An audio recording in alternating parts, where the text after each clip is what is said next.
sizlerle birlikte nadıl atılışı edəcəyik. Nadıl almışıq. Bunu biz indi atırıq. Şöyle, naşıktan da at. Korkuram ben. Yönetimine çıkacaq. Bu çıktı. Dostlar bir çengel. Ay çengelin şirinliğine bakın. Çok şirinden baharat çıktı. Karıştıracağız. Bunları çok merak ettim. Niye? Onlara sonra saklayayım.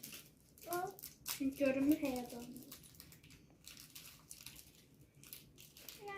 Sen de açtım. Ders. Aha nasıl verasın? Evet. Herkes sanatmış. Açılmıyor. Dostlar diyersem ben aşk olmuşum da açtım. Şimdi tökürük. Koruyor. O et milyonu da üzerinde de görünür. Bir dakika. Şöyle.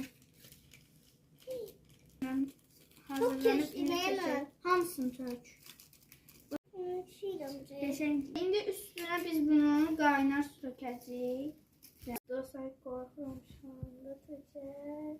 Evet, məmkini tökdük. Əziliş qoyuncunu tökəcəm. Şöyle tökək. Birazcık tökülür su ama olsun. Çəkilmə. Hadi sakin olsun.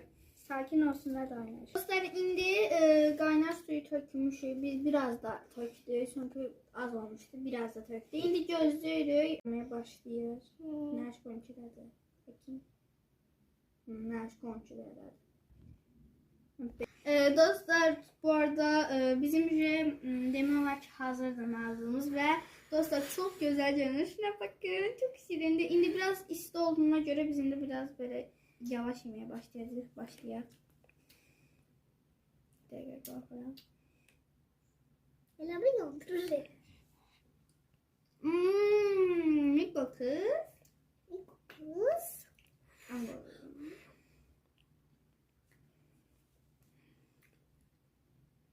Güzelmiş. İlk defa bunu yiyorum. Dostlar aslında zararlı olduğuna göre biraz ama bize bunları aslında yemeğe koymur ama bu defəlik birazcık icazə verdi. Hem de sizden bölüşmüş olduk. Ben bunun adını bu dağlanmasını niye bu kadar seviyorum.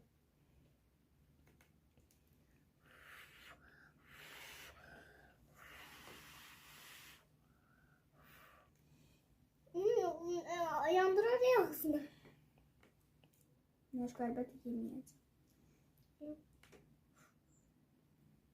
Yemirəm. Böyle bir şey demək istəyirəm. Biz yolda nadıl almaya gedəndə biz dondurma da almışdıq, nadıl da almışdıq. Nə şükür sual verim ki, dondurmamı nadıl mı? İkisi de dedi. İndi bunu yedik. Nə şükür bir de sual verim. Dondurmamı nadıl mı? Ne?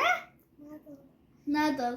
Videomuza devam edelim. Bugünkü videomuzdan bu kadar. Eğer videomuzu beğendiyseniz videomuza like atmayı ve kanalımıza abone olmayı unutmayın. Bye bye. Bye bye.